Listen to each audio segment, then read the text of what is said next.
আমার মনে হয় না আর ওয়েট করার কোনো দরকার আছে। আমি একা ফিল করলে তো হবে না, আর আমার একা ফিল করার তো কোনো প্রয়োজনও নাই। জোর করে তো একটা সম্পর্ক টিকিয়ে রাখা যায় না। বাদ দাও, আমরা আলাদাই হয়ে যাই। As you wish. বাড়িওয়ালাকে নোটিশ দিয়ে দিতে হবে, কারণ এত ভাড়া আমি অ্যাফোর্ড করতে পারবো না। আর তোমার আসবাবপত্র নিয়ে যাওয়ার ব্যবস্থা করো। না থাক, ওগুলো তো তুমিও ব্যবহার করছো।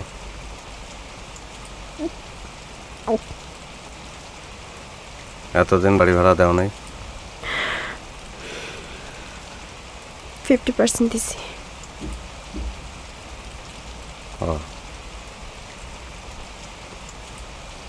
একটা কাজ করা যায়, তুমি আবার আলাদা একটা বাসা কোথায় খুঁজে পাবা? আমিও তোমার সঙ্গে থাকলাম, ভাড়াটা শেয়ার করলাম, হাজব্যান্ড ওয়াইফ হিসাবে না, ফ্রেন্ড হিসেবে থাকলাম।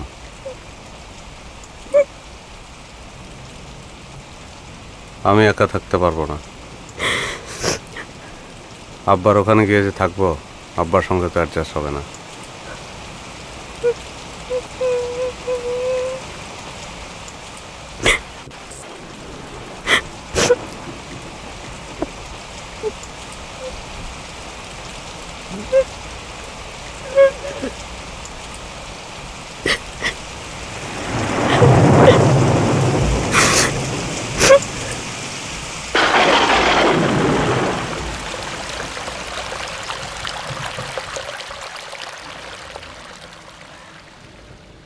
বাংলাদেশের সঙ্গীত জগতের বিখ্যাত স্টার এবং বিখ্যাত খ্যাপিস্ট তপু, আপনার মূল্যবান সময় থেকে একটুখানি সময় বের করে আপনি যে আমাকে দেখতে এসেছেন, এই জন্য আমি প্রস্ফুটিত হয়ে যাচ্ছি। প্রস্ফুটিত? এটা আবার কি করলি? হ্যাঁ, লারিস না বুঝছস? লাড়ছি না গো, লাড়ছি না। যাক শোন, আমি ওই কক্সবাজার যাইতেছি, যাবি? কেন, খ্যাপ আছে নাকি? আরে না, এমনি রিফ্রেশমেন্ট করতে যাইতেছি, যাবি কিনা বল? তোর আমার কোনো স্ক্যান্ডাল হবে না তো? এখানে স্ক্যান্ডালের কি আছে? মুন্না রেনের সাথে জিজ্ঞেস করে দেখ। মুন্না, মুন্না, কক্সবাজার যাবা? কক্সবাজার কেন? ওই যে তপু যাচ্ছে, আমিও যাবো, যাবা? যাও, তপুকে নিয়ে যাও। তপুকে তো আমি নিয়ে যাব না, তপু আমাকে নিয়ে যাবে।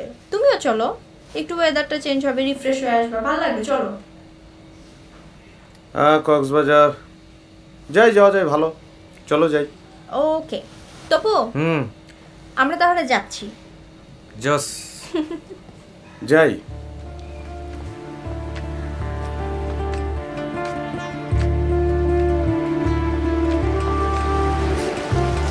আমি কার কে কাহার কে জানি।